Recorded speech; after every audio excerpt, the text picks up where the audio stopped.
Muy buenas tardes.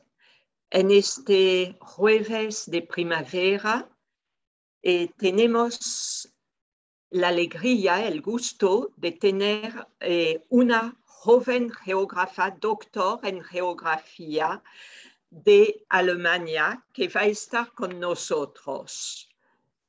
Ella es la doctora Dorothea Milton. Es investigadora asociada del Instituto de Geografía de la Universidad Justus Liebig de Gießen, de Alemania, en el área de Geografía Humana e Investigación Geográfica del Desarrollo. En su tesis doctoral abordó los conflictos por el oro post-conflicto armado en América Latina. Es miembro del grupo de trabajo sobre estudios latinoamericanos alemanes, el Instituto para la Paz Colombo-Alemán, el CAPAS, el Environmental Peacebuilding Association y autora de numerosas publicaciones sobre conflictos medioambientales, teorías de fuga de recursos, construcción de paz ambiental en Latinoamérica, en especial en el Perú y en Colombia. Esperamos tenerla muy pronto en el Perú y esperamos que esta primera presentación ante varios geógrafos que veo aquí presentes va a permitir tejer lazos y le va a permitir venir a nuestro país, donde le daremos la más calurosa bienvenida, como le damos en este momento. Doctora Dorothea Milton, la palabra es suya. Muchas gracias por esta presentación, doctora. Y muchas gracias por todos los que están participando. Es una pena no poder verlos. Hasta ahora no me acostumbro a no ver a las personas con quienes estoy hablando. Voy a ver, espero que funcione lo de poner esto.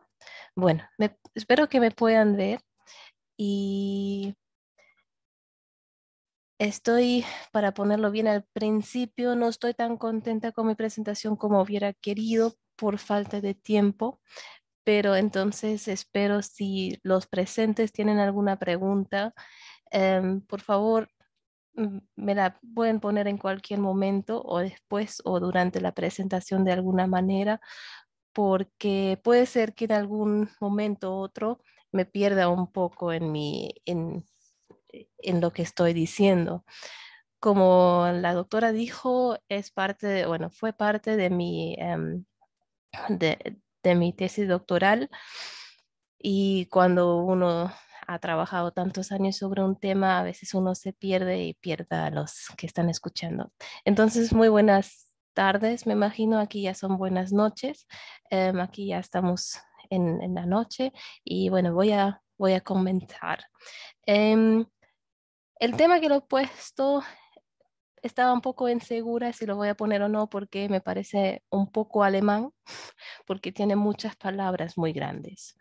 Narrativas y evidencias sobre la abundancia de recursos naturales son muchos con palabras conceptuales y espero aclarar durante mi presentación por qué la he escogido.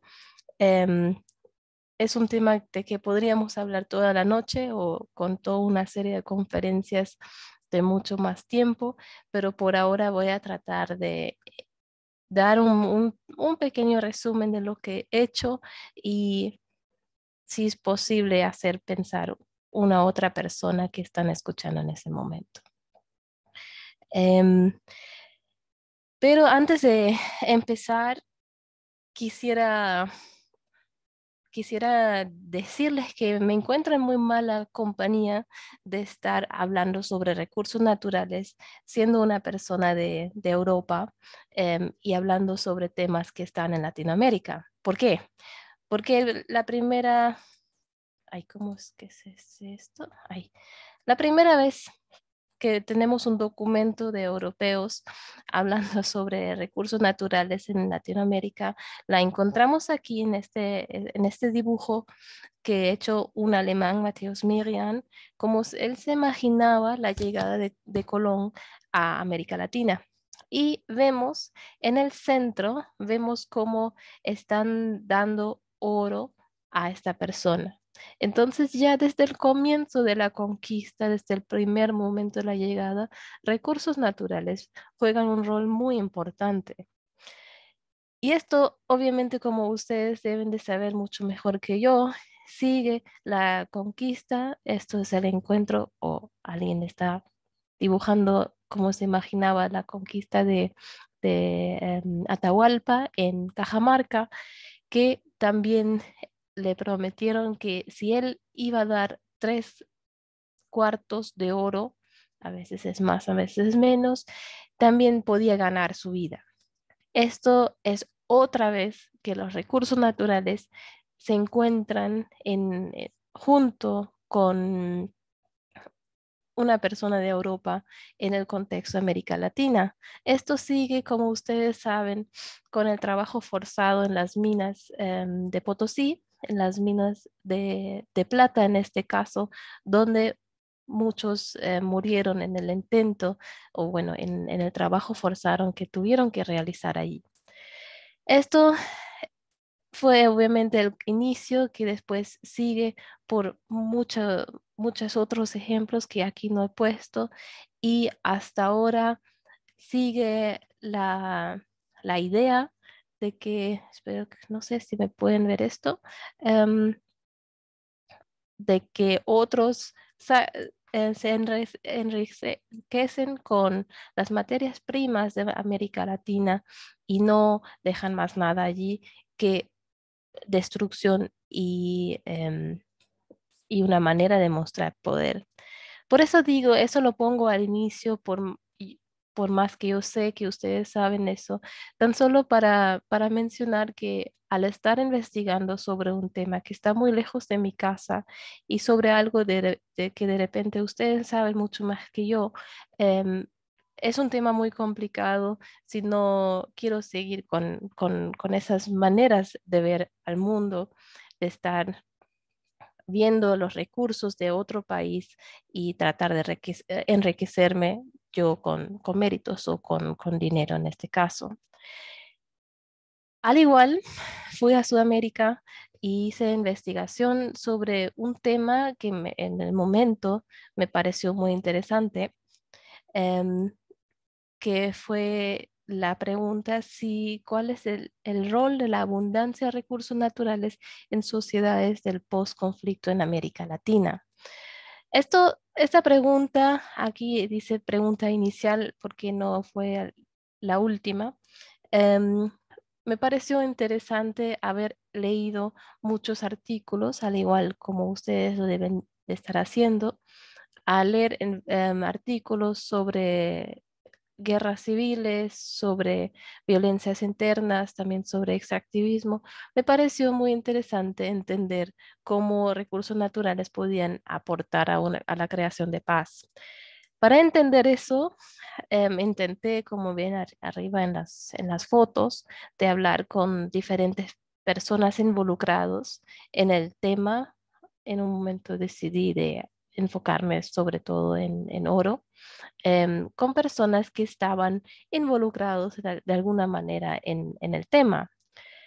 Pero también al hablar con tantas personas y traté de cubrir muchas opiniones muy distintas, desde un ex candidato de la presidencia hasta un ex comandante de las FARC, como personas trabajando en minería informal, ilegal o amenazados por una mega minería. Allí me di cuenta que el concepto de la abundancia de recursos naturales no está nada claro. Obviamente no me la había soñado, sino la había sacado de los artículos que había leído, que en su mayoría habían escrito personas que venían de Europa. Entonces, ellos pensaban que la riqueza de recursos naturales era igual a la riqueza de recursos subterráneas, que de esta manera no era lo que la gente en los territorios veían así. Entonces, vamos un paso atrás y hablamos un poco de qué son los recursos naturales y después qué es la riqueza de aquellos recursos naturales. Por lo general, cuando hablamos de recursos naturales, que se utiliza mucho, tanto por científicos como por políticos, como en la vida cotidiana, pensamos en recursos subterráneos, no renovables, por ejemplo, el oro o el petróleo, pero también renovables, como podría ser la madera, o geoecológicas, como la llamo yo, que sería algo como el agua, que en parte se renueva y en parte no. Entonces, cuando hablamos de un país o una zona que es rico en recursos naturales, por lo general, cuando se lee investigaciones, hablan de los llamados recursos de alto valor, high value natural resources, y al hablar con las personas encontré que hay diferentes formas de cómo se valora esta riqueza, esta llamada riqueza.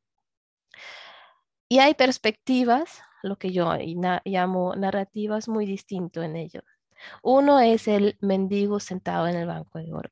Ustedes sabrán mejor que yo que esto es una frase que aparece en casi todos los libros de geografía en Perú. Muchas veces también hay políticos que les gusta utilizar esa imagen de una persona pobre durmiendo en un banco de oro. Aquí en este caso, eso es una persona en Bogotá durmiendo en la calle frente a una tienda compra y venta de oro.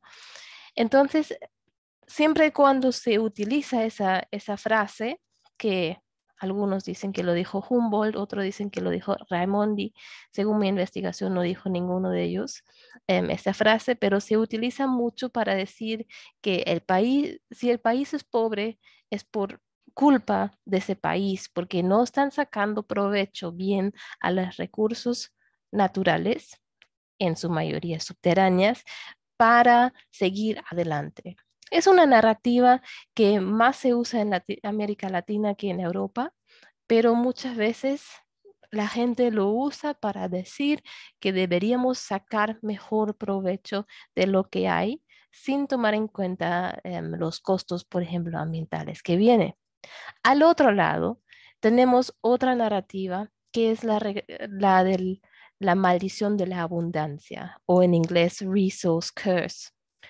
El resource curse o la maldición es una narrativa que trata de decir que al tener mucha riqueza de recursos naturales, por ejemplo, subterráneas, esto no trae automáticamente beneficio para todos, sino que esto viene con distintos problemas y que van acompañados por eso. Entonces, aquí tenemos dos narrativas bien distintas que si uno lo va viendo, escuchando políticos, leyendo el periódico, lo puede encontrar. De uno que es muy bueno tenerlos, pero no la estamos usando, o la otra que qué pena que la tenemos porque esto significa que nos van a venir cosas malas.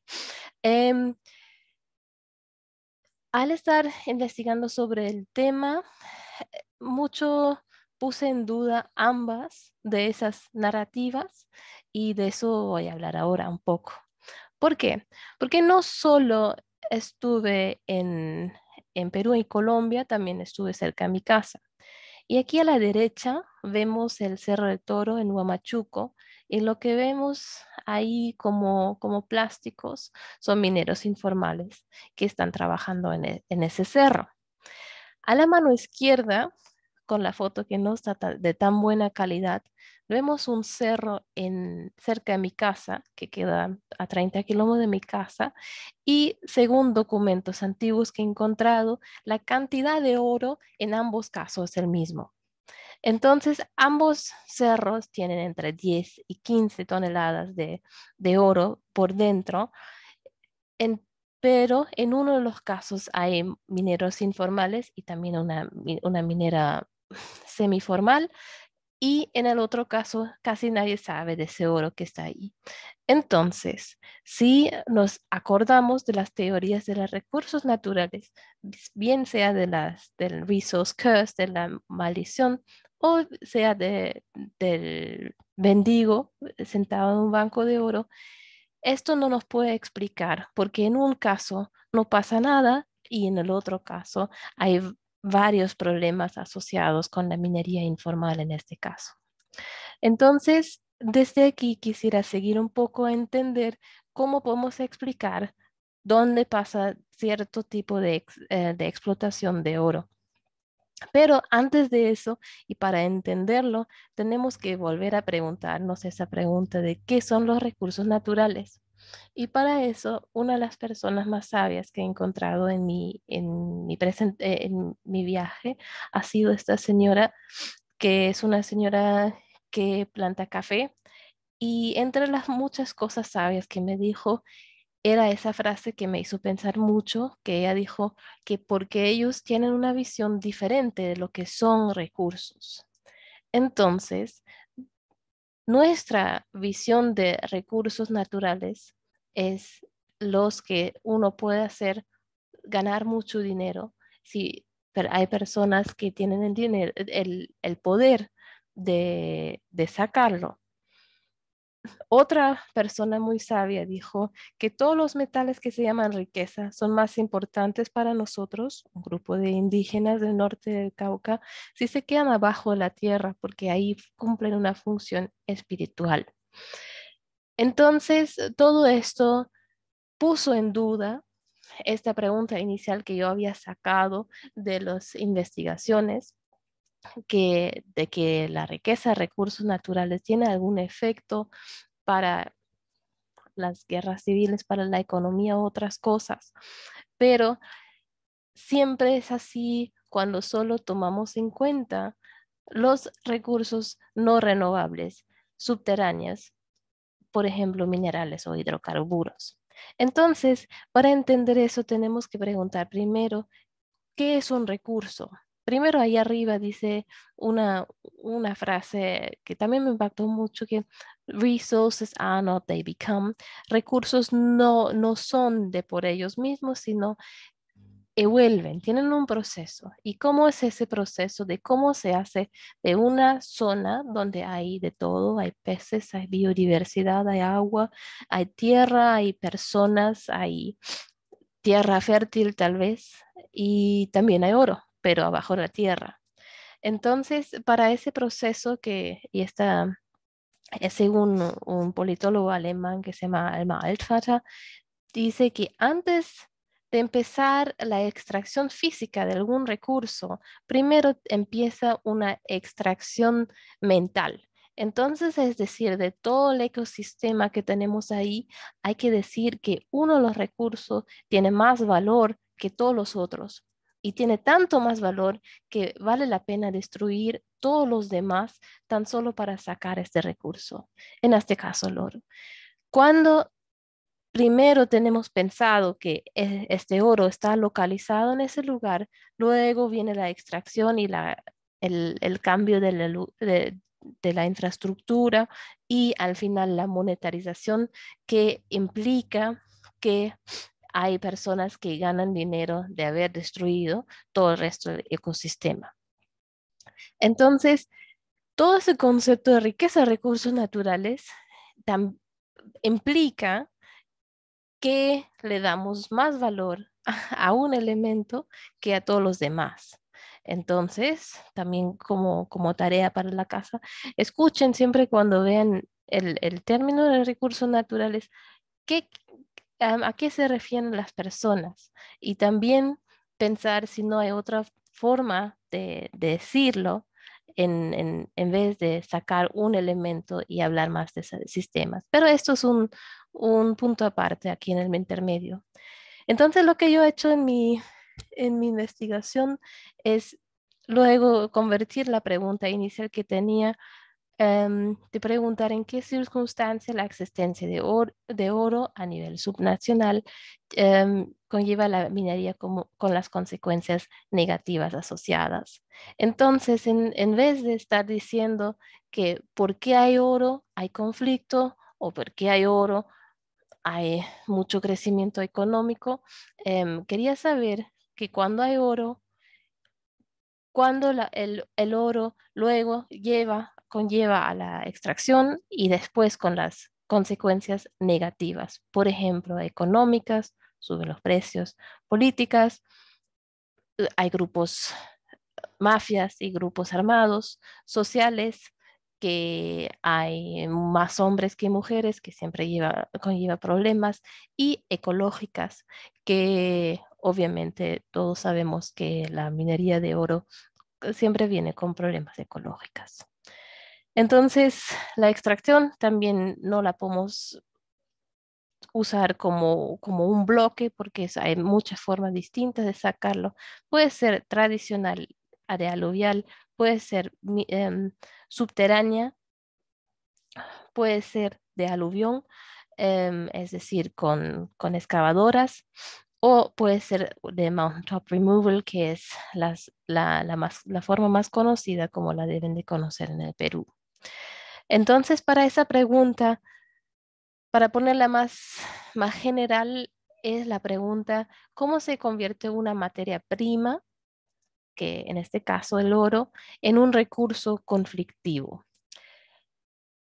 En la charla de hoy no voy a hablar tanto de la conflictividad, porque creo que la deben de saber mejor que yo de pronto, pero esa pregunta de en qué caso, y se recuerdan de mi ejemplo del norte de mi ciudad, em, la existencia de este material conlleva que alguien lo va a sacar, y cuando no pasa eso. Primero, para tener un pequeño resumen, algo que de pronto ya saben, em, el oro es algo muy escasez. Obviamente es una de las razones por qué es tan caro y porque hay tantas personas que lo quieren sacar y porque están tan dispuestos a destruir tanto.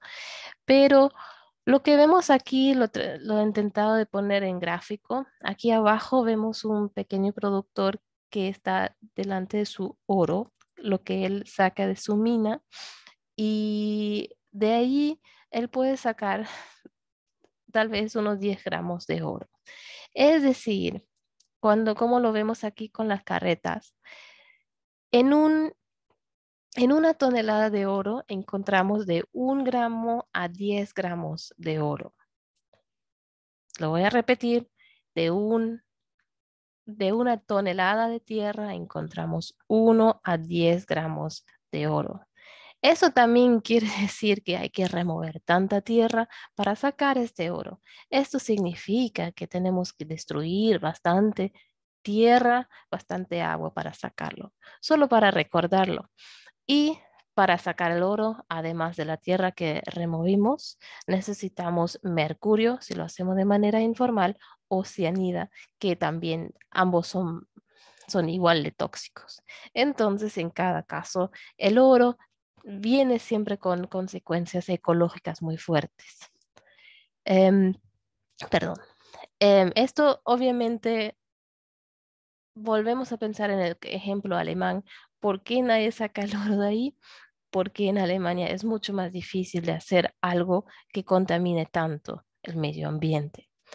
Esto también para preguntar a su caso, de pronto ustedes conocen a alguien que trabaja en la minería informal o formal. En el Perú se puede porque el Perú es mucho más grande, los estándares ambientales son mucho más bajos y se puede conseguir em, esta, licencias, o si no hay licencias, mm, no hay suficiente personas que lo van a controlar. Entonces, lo que yo ahora voy a presentar son unas teorías y los voy a probar si logran explicar o no explicar por qué hay minería o no. Espero que no sea muy teórico, muy abstracto, si no me preguntan después. La primera teoría es la de la maldición de la abundancia, que la idea es que los recursos tienen un efecto para el desarrollo. Y como les decía antes,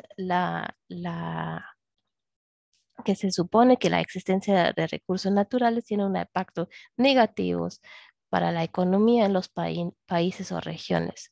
Aquí abajo vemos la producción de oro en Perú y Colombia. Y vemos que por mucho tiempo en Colombia hubo mucho más producción de, bueno, no mucho, pero el doble producción de oro que en Perú, y que eso recién cambia en los años 90. Entonces, no vemos un efecto directo, no vemos que se saca el oro cuando, no podemos decir que hay mucho, si se saca mucho oro, hay mucho oro, sino parece que hay otros factores que explican cuándo se saca el oro, de eso que voy a hablar después. Pero cuando estuve en el campo también pregunté a las personas si ellos pensaban que el oro en su región era una bendición y el 40% dijo que no y que era un poco más de hombres lo veían como bendición que las mujeres y también personas que no tenían ingreso, bueno, educación superior, que obviamente ellos son los dos grupos que benefician más de la minería informal, que es muy presente en esta zona. Pero esa idea de la maldición de los recursos, también me lo decían en entrevistas que uno dijo que dicen que el oro está maldito y cosas así muchas veces está asociado con alguna fuerza superior. Em, entonces la gente percibe que esa maldición de la abundancia es verdad, pero si no la podemos comprobar a nivel nacional.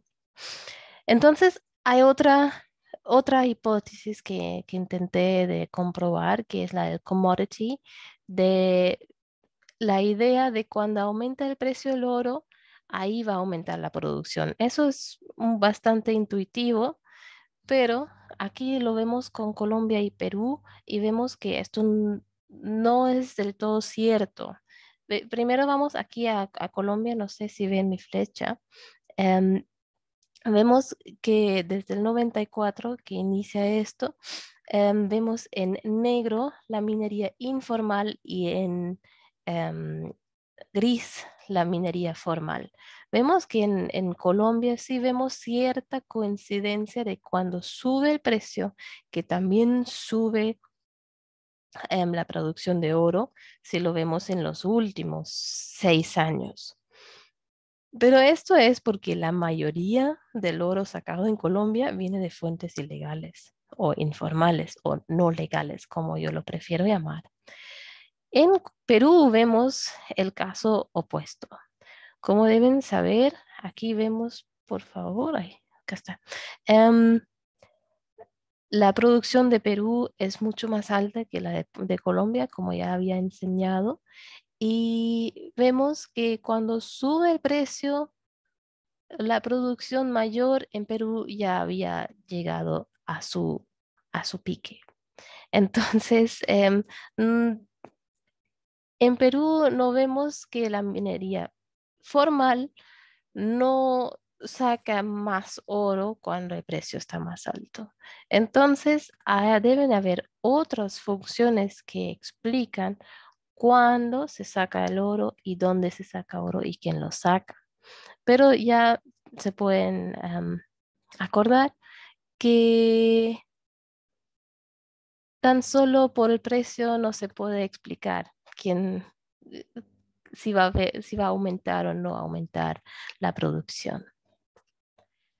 Em, Después hay unas teorías que dicen que vienen también de personas que en su mayoría trabajan en escritorios y no en el territorio, que piensan que los recursos naturales implican conflicto y que al mismo tiempo, como hay un conflicto armado como hubo en Colombia hasta hace 4 años formalmente, que porque hay un grupo armado, ahí hay minería ilegal. Us- para ustedes puede ser que suene un poco raro porque en Perú no es el caso, pero hay muchas teorías que todavía piensan eso. Pero podemos ver aquí de la línea amarilla que la mayor, que, que sí aumenta mucho el ingreso de la minería aurífera por las FARC, el grupo armado más grande de Colombia. Em, pero después no desaparece cuando se desarman. Entonces no se puede hacer ese vínculo tan fácil como se hace muchas veces en la literatura, que solo porque hay un grupo armado se puede explicar la minería informal o ilegal, o que cuando termine de existir el grupo armado, después ya no va a haber minería ilegal. Ustedes lo saben mejor, lo he dejado aquí adentro porque esta presentación estaba hecho para otras personas que de repente no lo saben tan bien como ustedes. Pero entonces, esa teoría tampoco nos sirve tanto para entender en qué caso existe o sigue existiendo minería informal en este caso. Entonces vamos a seguir buscando si encontramos otra teoría. Ay, me olvidé. Sí, aquí he hecho dos mapas, perdonen que me olvidé de eso, para ver por qué hay, hay diferencias entre Colombia y Perú. Y vemos de color naranja, que está en alemán, perdonen, donde estaban los grupos armados durante su época en Colombia las FARC y en Perú el Sendero Luminoso. Y vemos de amarillo, vemos dónde son las zonas auríferas más importantes. Y sí vemos que en ambos casos están casi subrayados y que podría haber, y como les dije, en Colombia sí han utilizado mucho las FARC, el oro, sobre todo aluvial, para financiar su guerra. En el caso de Perú, eso no era el caso, por más que hubiera pasado, que podía haber pasado.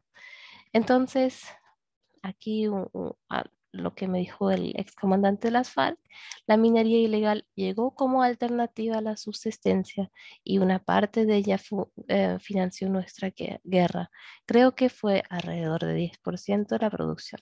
Entonces, sí, ellos usaron el oro para financiarlo, pero esto sí, no significa que esto puede explicar por qué hay minería ilegal en Colombia. En el caso de Colombia, de Perú, perdonen, ya está haciendo un poco tarde aquí. em, ahí pregunté a un ex empleado de una mina tradicional y ellos, los miembros del partido del Sendero, también tenían una conexión con las minas y él les dijo que no, ninguno, no les importaba que trabajaras en la mina. Allí la única conexión que podía yo investigar sobre la conexión entre el sendero y las minas de oro es que robaron las dinamitas, pero nunca usaron el oro para financiarse. Entonces, esa teoría que muchas veces encontramos en los libros y en las investigaciones, también la tenemos que descartar. Entonces, como dice aquí, no existe una correlación universal que pueda explicar la minería ilegal a través de los conflictos armados. Y si lo vemos aquí en este caso, vemos la minería informal en Perú y Colombia, en negro en Perú y en gris en Colombia, y vemos sobre los años y vemos que durante varios años el ingreso, bueno, la cantidad absoluta ha sido muy parecida.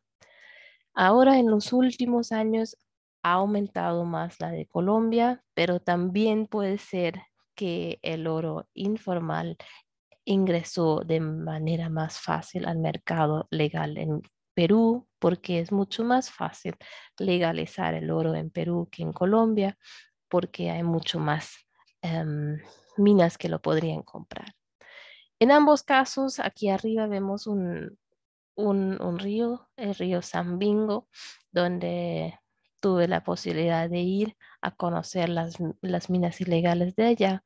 Y abajo vemos el caso de Huamachuco, en La Libertad, donde está el Cerro de Toro, que en un momento lo llamaron la capital de la minería informal, que no creo que sea eso, pero en ambos casos, en América Latina, persiste la minería informal, no importa si hay un grupo armado organizado o no. Pero sí lo que vi, que en ambos casos, siempre cuando hay minería informal y legal, ahí se arman grupos nuevos y se forman alrededor de eso para proteger esas minas. Bien son los mineros mismos o vienen grupos de afuera a protegerlo. Entonces, la última hipótesis que quisiera presentar em, la llamo creed, em, que no sé muy bien cómo lo estaría traduciendo, que es que realmente no es ni culpa de los recursos, ni tampoco de los grupos armados, ni tampoco del precio de los em, del oro o de los minerales, sino que realmente es una política que hace que se saca el oro de manera legal o ilegal. Ahora me dirán, no, no, no, no, pero nadie quiere minería ilegal.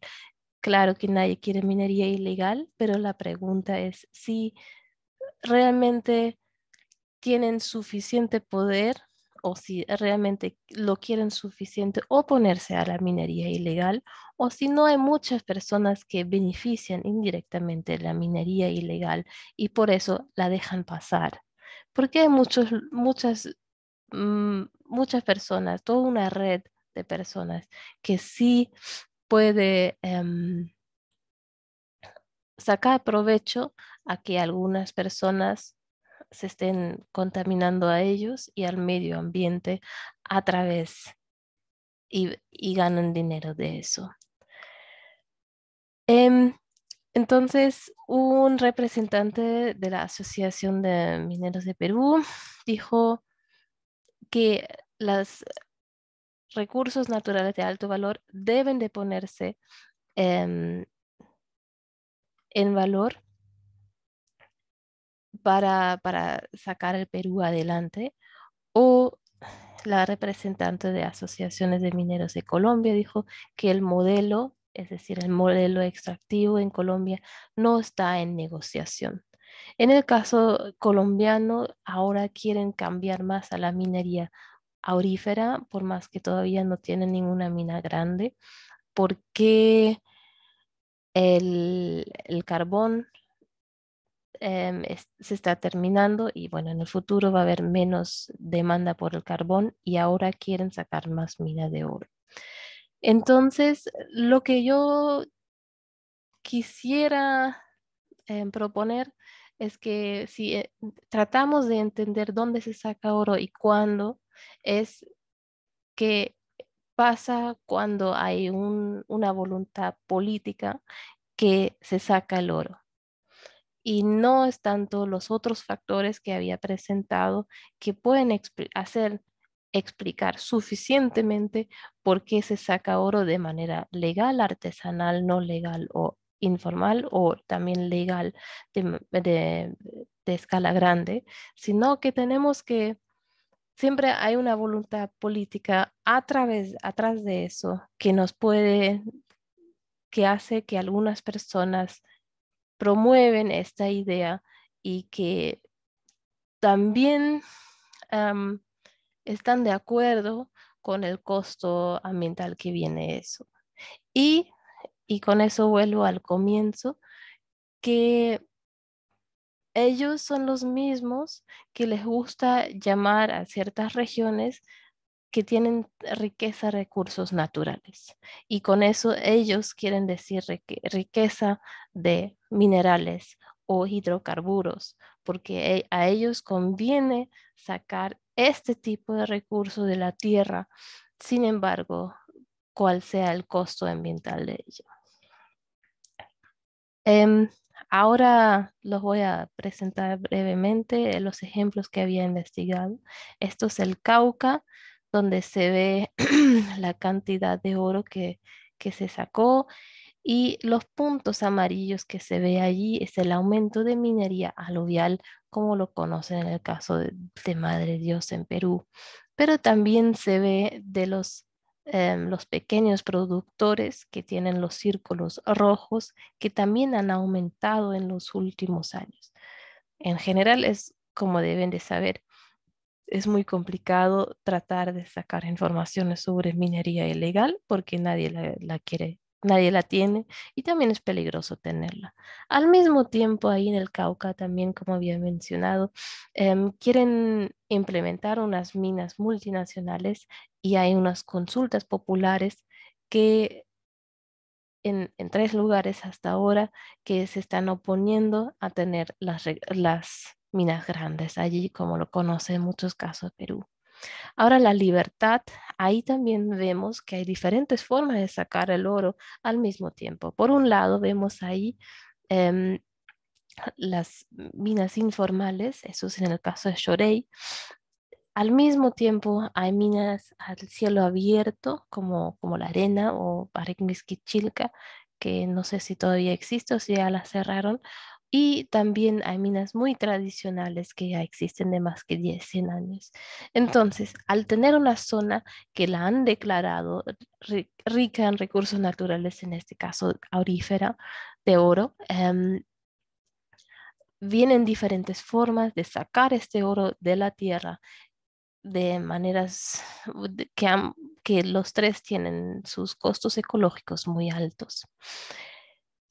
Como ya saben, em, en el caso aquí puesto una imagen satelital, y vemos 4 minas muy grandes, muy cercanas, y vemos que esto obviamente conviene con conflictos socioambientales, como también deben de saber, porque se remueve grandes partes de tierra, se utiliza mucha agua y se deja mucho daño, aparte de otros costos sociales políticos. Por eso mucha gente se opone justamente con esa idea que comencé al principio, que la riqueza, lo que ellos entienden como riqueza en recursos naturales, no es necesariamente el oro, sino puede ser el agua o la biodiversidad. En otro lugar decía no al oro, sí al oro. Eso viene de Colombia. O no al oro, sí al agua. Ya conocen diferentes formas de eso. Ahora, para casi ya finalizar, em, hice un modelo de entender esa pregunta que había puesto al inicio, de cómo se vuelve esta materia prima en un recurso conflictivo. Si no lo podemos explicar tan fácil de que porque hay oro hay conflicto, tenemos que descifrarla de una manera mucho más exacta, y lo que yo he entendido a través de los ejemplos que yo he investigado es así, que hay una zona donde donde se saca oro de manera artesanal. Después vienen las concesiones que están vendidas a través de la capital. Luego viene una mina, y a la mina van trabajadores de las zonas cercanas y también de las ciudades más lejanas. Luego, no todos se encuentran, no todos los trabajadores de las zonas cercanas pueden trabajar ahí porque requiere más formación. Entonces, de ahí mismo entran a otras zonas de baja gobernanza, y empiezan por ahí cerca a hacer minas informales, tanto en las montañas como en el río. Cuando ya están establecidos esas zonas de minería informal, vienen grupos armados de afuera o que son por los mineros mismos que tratan de proteger sus minas en contra de la policía o en contra de otros mineros. Entonces, de ahí ya los procesos migratorios también cambian y hay gente que va directamente a las minas informales. Luego, cierra la mina, como no está pasando todavía en muchos casos en Perú, pero va a pasar. Eso es el caso de, em, ¿cómo es que se llama? Por ahí en Chorella hay una mina muy antigua que cerró y cuando cierra la mina, los trabajadores pierden su trabajo y como todo está financiado por la mina, el colegio, la posta de salud, todo está subvencionado también por la mina, los trabajadores ya no encuentran em, un trabajo y también entran a la mina informal. Entonces, con eso prolifera la minería informal, ilegal, y las minas grandes se van a otras zonas. Entonces, eso es como la manera un poco más, obviamente no está, es un modelo, no es perfecto, pero la idea es un poco esa de cómo es que aumenta la minería informal, de tratar de entender eso. Volvemos ahora a ese término de la riqueza de recursos naturales.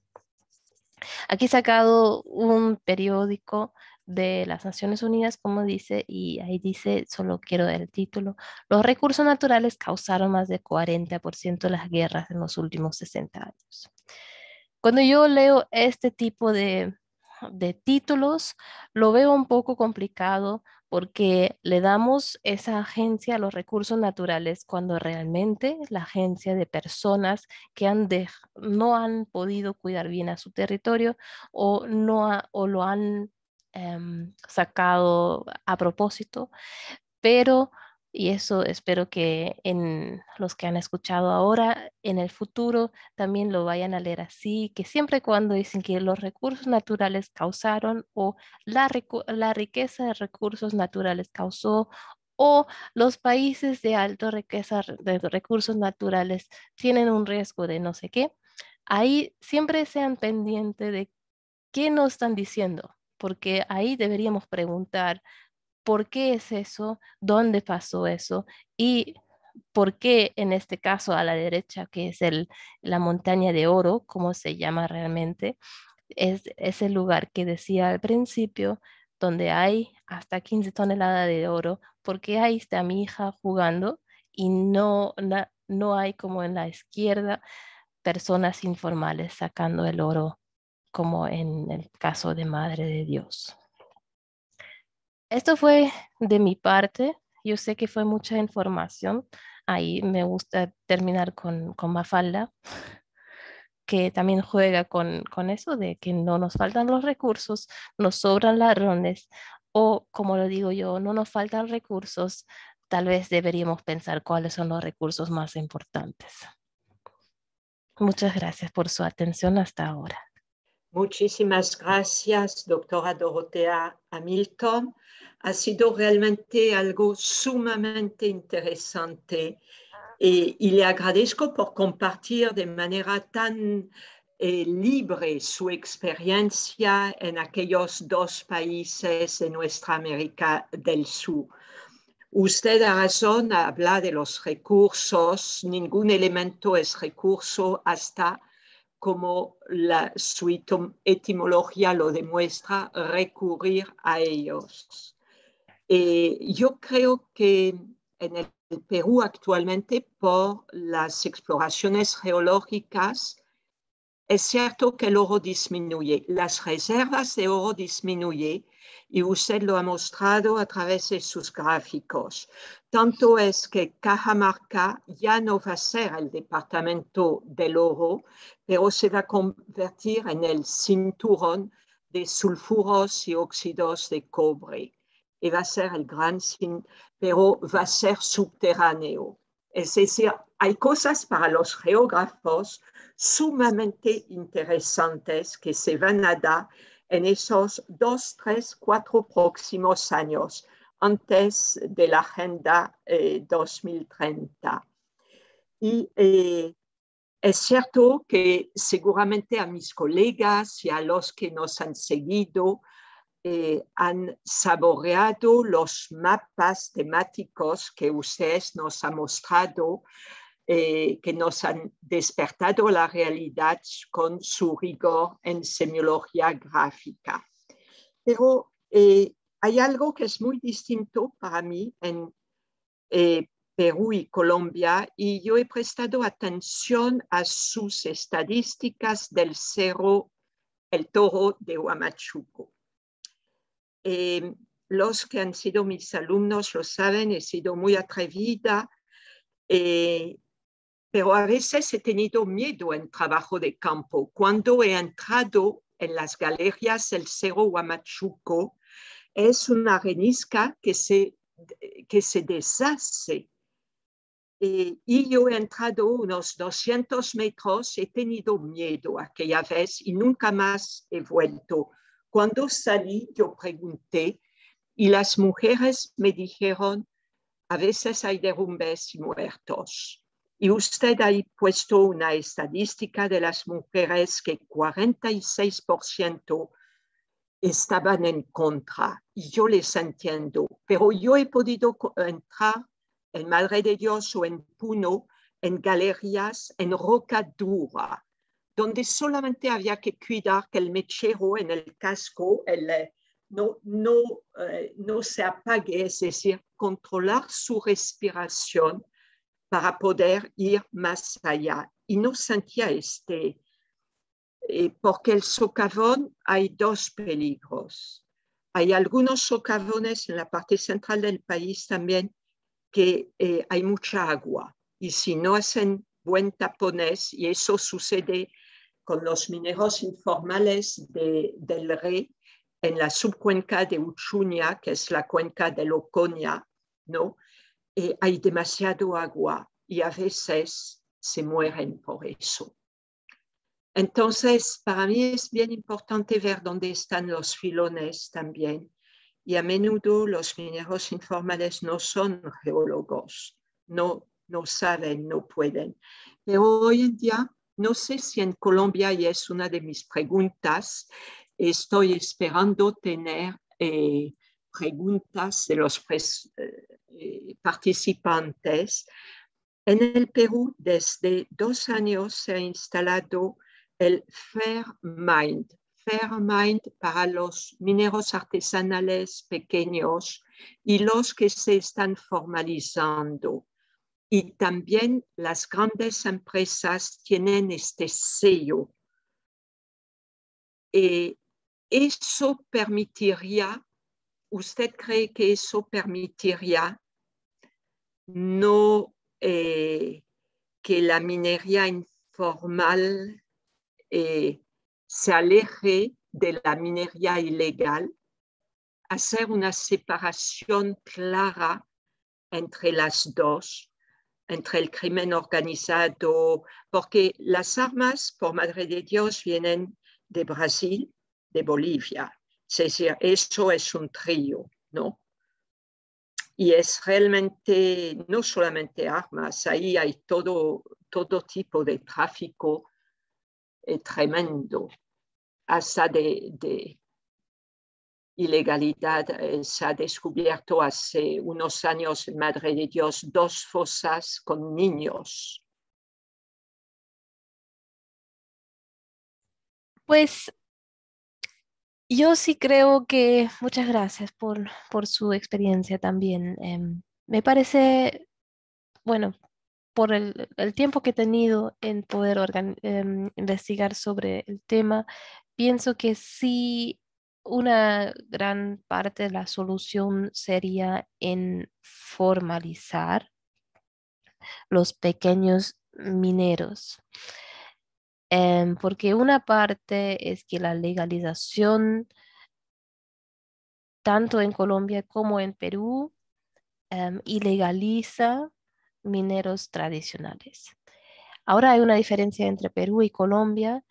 En Perú no existe la informalidad, solo existe minería que bien es legal o no, pero la legalización está hecho para los grandes mineros, entonces los pequeños mineros, que hay muchos más que en Perú que trabajan de generaciones, están casi siempre ilegalizados porque no pueden cumplir los requisitos. Y esas son familias, como decía, que trabajan de 3, 4, 5 generaciones en el oro y que saben lo que están haciendo, no como usted lo había mencionado en muchos casos, donde un campesino que antes trabajaba la tierra, de pronto no encuentra más trabajo y empieza a trabajar ahí, sino estas personas a través de la legalización para las minas grandes no trabajan ya más legal. Desde afuera, de mi perspectiva, sería lo contrario que se debería hacer, es priorizar a los mineros pequeños. En el Perú el problema es otro porque la mayoría trabaja en concesiones ya vendidas, que lo hace más complicado en este caso. Em, pero después también usted también mencionó el Fair Mind. No sé si esto es lo mismo que que oro Justo, justo, sí. que sí estuve investigando también un poco sobre eso, pero son en realidad muy, muy pocas asociaciones que logran los estándares. Eso hice una presentación sobre eso hace un año atrás y ahí habían 2 o 3 lugares en Perú que llegaron que podían cumplir los requisitos de un estándar europeo, no me acuerdo de dónde era. En Colombia hay también 1 o 2 y en Colombia tuve la posibilidad de trabajar, bueno, de por lo menos pasar un tiempo con una asociación de mineros y ellos también estaban en esa constante pelea de que ellos no eran ilegales porque trabajaban en una asociación de afrocolombianos y que querían el reconocimiento y siempre estaban en la pelea entre los grupos armados que trabajaban en esa zona y el Estado que también les quería quitar la licencia porque de pronto no podían pagar a un geólogo. Ese tipo de cosas son problemas y esto también hay que pensar cuando queremos hacer el oro justo. Al mismo tiempo quería yo, bueno, la persona con quien estaba haciendo la presentación sobre el oro justo, se quería comprar una cadena de de oro justo y era tan complicado de conseguirlo que al final no lo hizo. Hasta ahora no se sabe, hay muy poco. El otro problema es que no se sabe, es muy fácil legalizar oro ilegal, oro de sangre, se podría decir. Hay muchos lugares y muchas personas me dijo que no, es que sí me dan un poco menos, también lo compro y lo hago pasar como mi oro.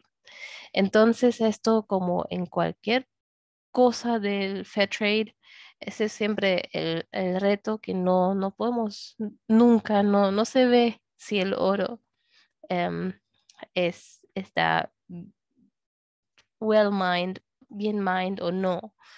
Em, entonces yo lo veo para el futuro un buen camino, pero le falta mucho porque falta conocimiento, falta no darle más trabajos a los mineros que se quieren formalizar y que están trabajando todo el día en la mina, que están en sus asociaciones, que tienen sus retos que todos tienen y además tienen que cumplir una serie de requisitos que de pronto ni entienden.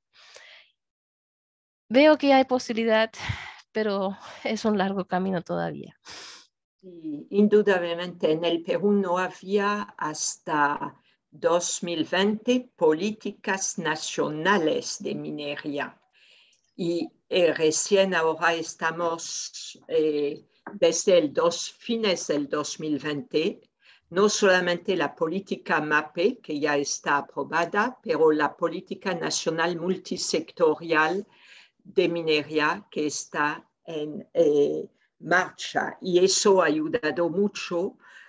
Fairmind, para las empresas legales hay muchas, ¿no? Pero para la pequeña y artesanales hay también, y hay mucho más formalizaciones.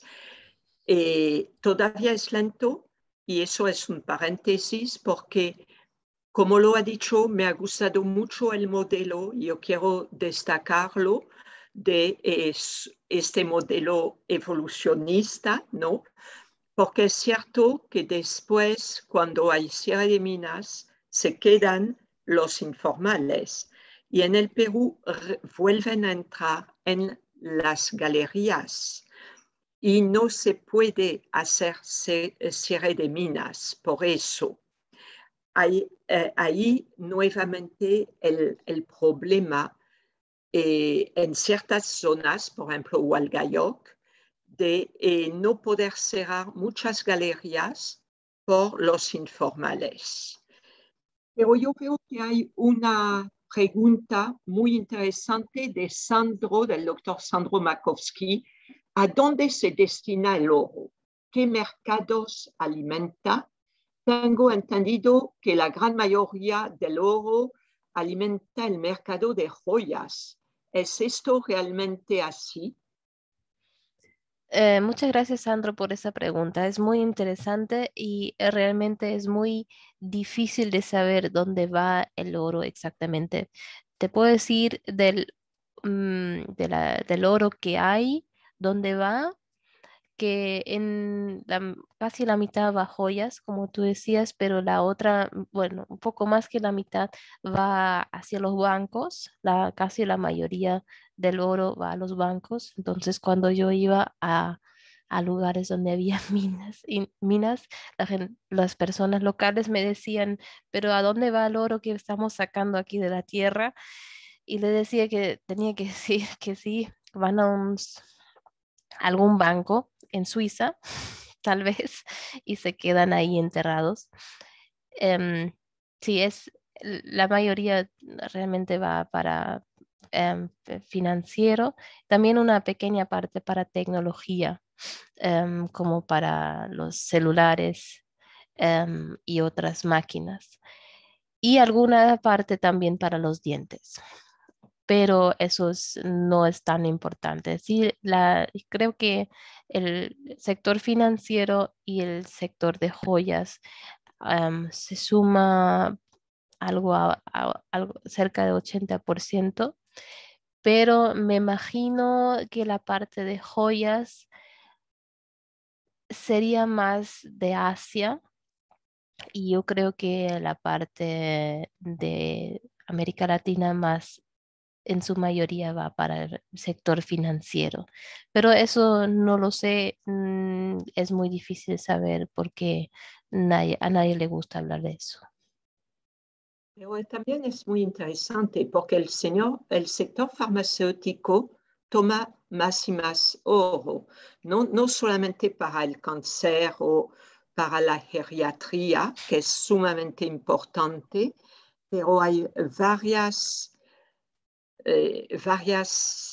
todo lo que es, ¿cómo se llama eh, los que hacen los pequeños comprimidos, la medicina más natural que usa el oro.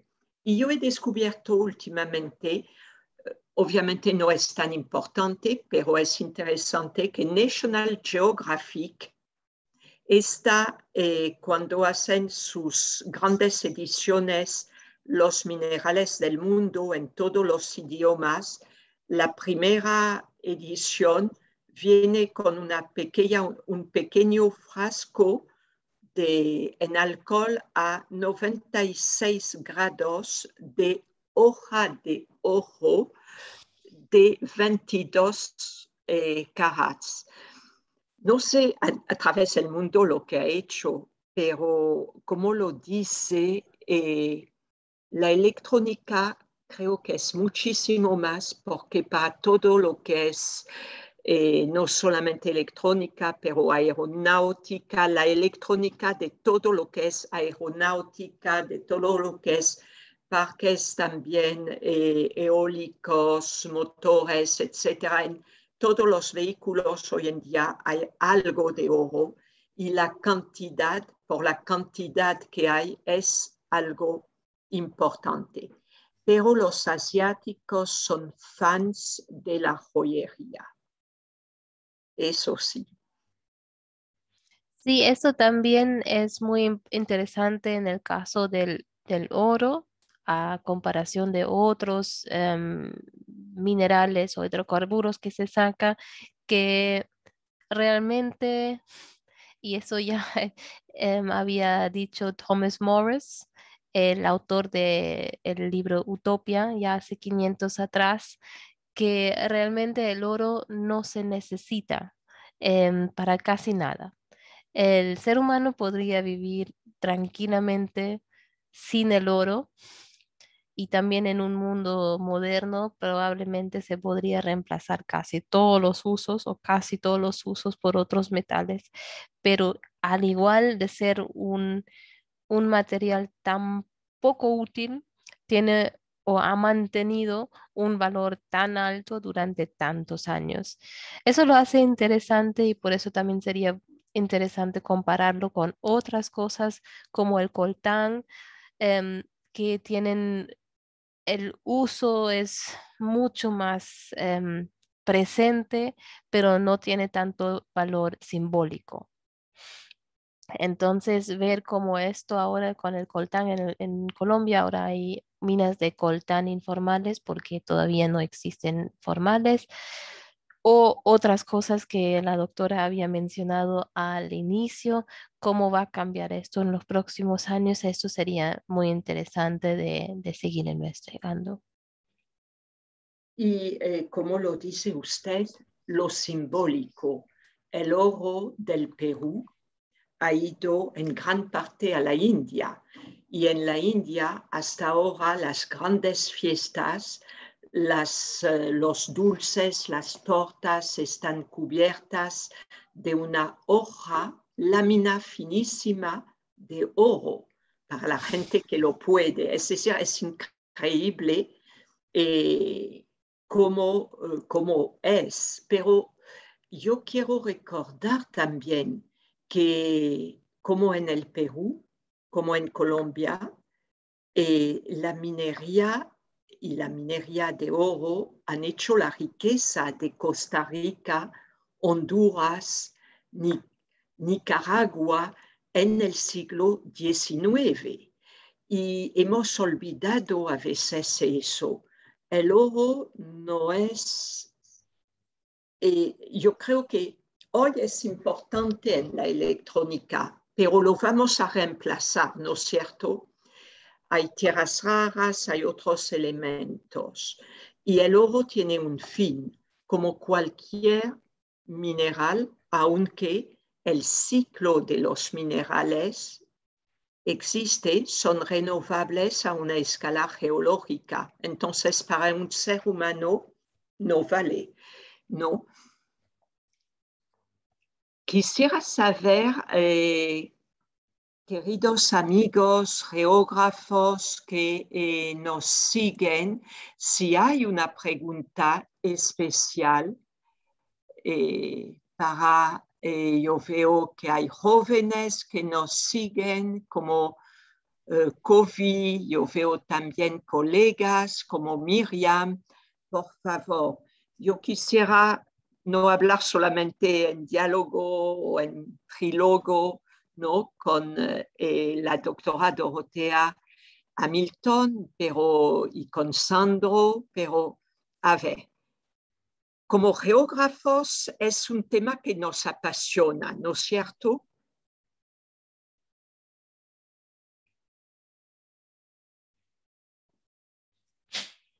Usted los han intimidados por su experiencia. Igual, si en algún otro momento tienen alguna pregunta, siempre también me pueden contactar por mi correo electrónico. Tal vez hay algo en que les puedo ayudar o compartir informaciones o publicaciones. De pronto le interesa a una otra persona. Si me lo permite, entonces voy a poner para todos su correo electrónico. Lo Sí, voy por a favor. poner para todos. Y ya está. Sí, si quieren discutir algún tema en especial de una manera más menos pública, por favor no duden en contactarme ahí.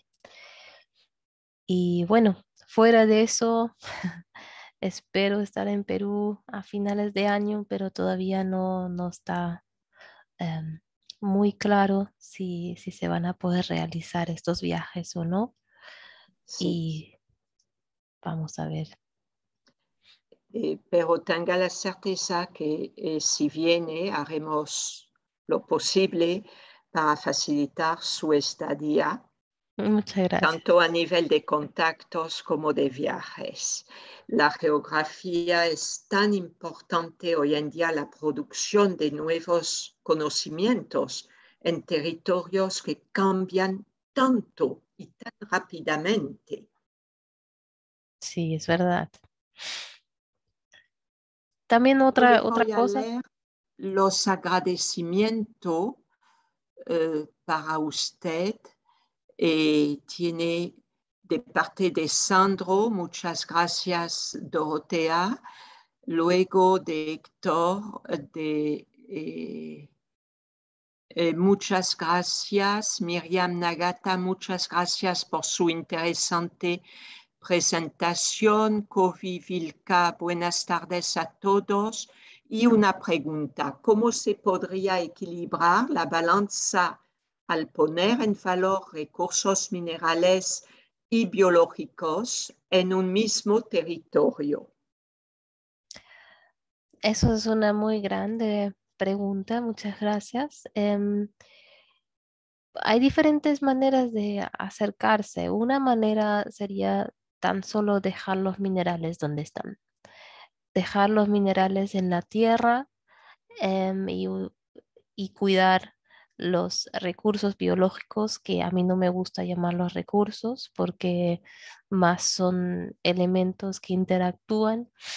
Em, Más me gusta llamarlos ecosistemas, pero sí entiendo que en un país como el Perú, donde hay muchas personas que no tienen acceso a mucha educación, em, los recursos minerales son una opción accesible, pero como lo que yo decía, pienso que también es una política nacional de enfocarse mucho en minería.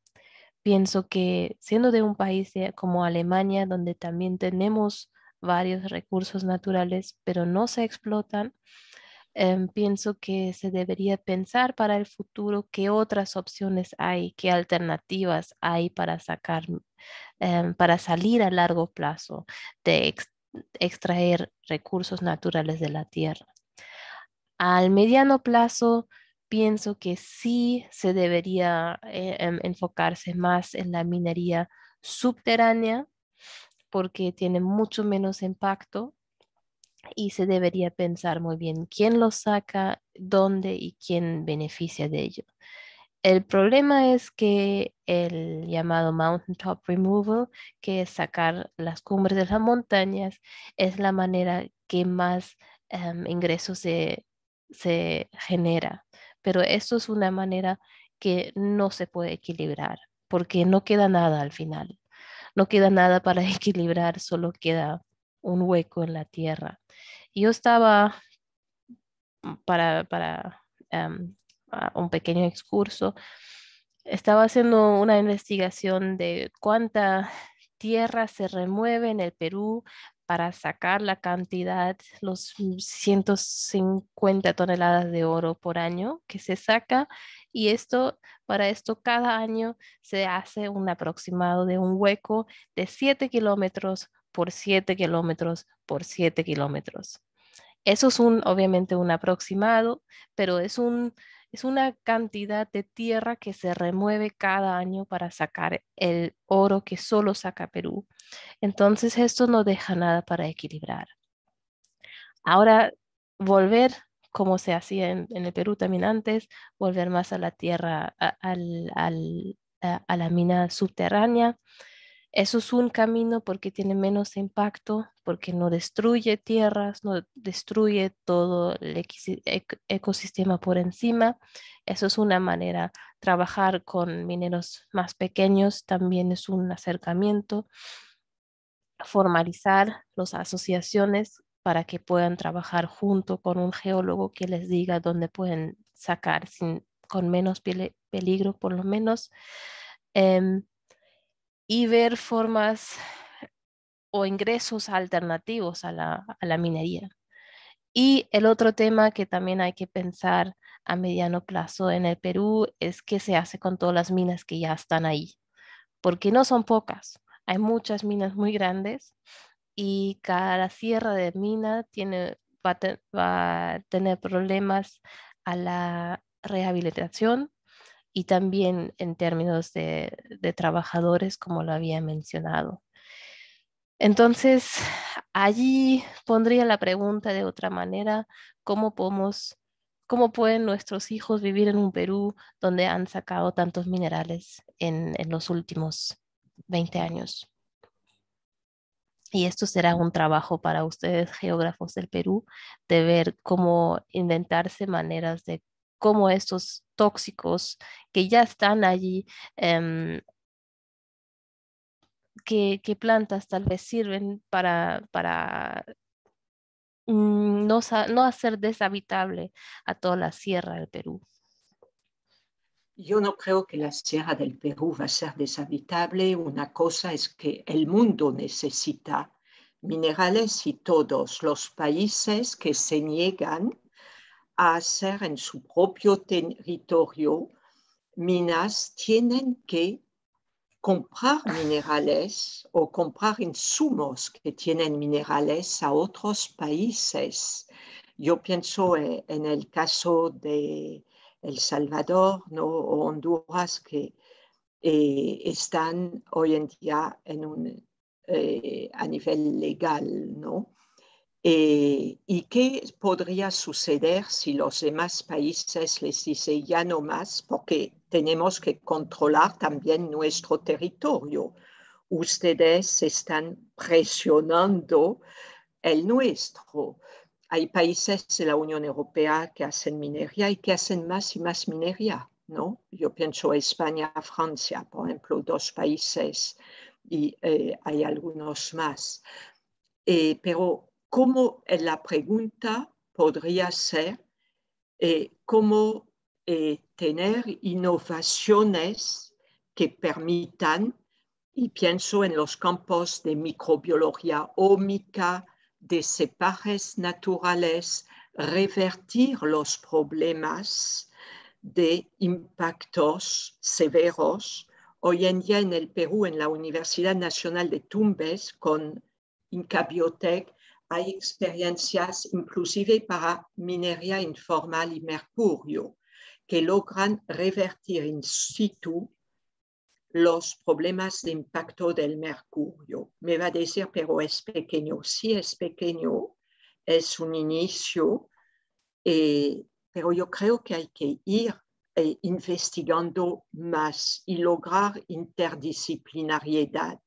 Por eso nos interesa de sobremanera que venga para abordar preguntas para el futuro, pero con la memoria del pasado. Los pasivos tienen que ser revertidos o retrabajados y revertidos. Y hay múltiples innovaciones, sobre todo en el campo de la microbiología ómica, pero en otras áreas que podrían ser un futuro mejor. Sin embargo, el ODS 12, que es el ODS del consumo, y lo ha dicho usted, demasiado joyas, demasiado, ¿no? Tenemos que controlar nuestro consumo, porque ¿de qué va a servir? La electrónica también. ¿Cuántas veces cambian de celular? Parecemos un sobreconsumismo que hace aumentar la demanda y bueno,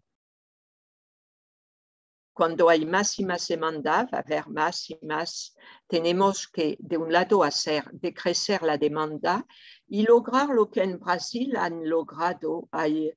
Yo quiero señalar que un instituto que le va a interesar en la Universidad de Belo Horizonte, que es el Instituto del Agua, Minerales y Biodiversidad.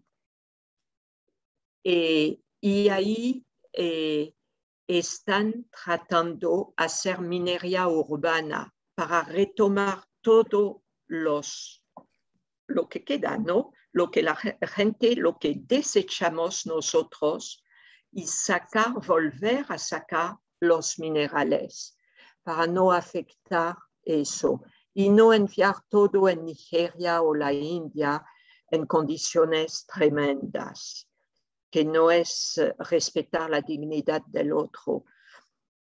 Creo que ya casi son las 4. Yo le agradezco muchísimo. Habría querido que siga, pero no se puede actualmente. No, usted está muy ocupada también, pero a ver si nos reunimos otra vez. Pues muchas gracias. Em, Encantada en conocerla en algún momento y a todos los que no veo también. Gracias, Sandro, por haberlo organizado. Y espero que tengan, bueno, un buen día. No sé si siguen en cuarentena o si están ya en presencia en la universidad o no.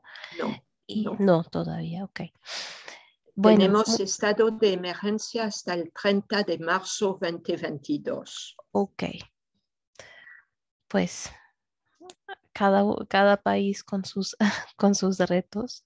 Em, bueno, mucha fuerza, como les digo, también siempre hay becas para venir a Alemania. Si están interesados en eso, está el DAAD.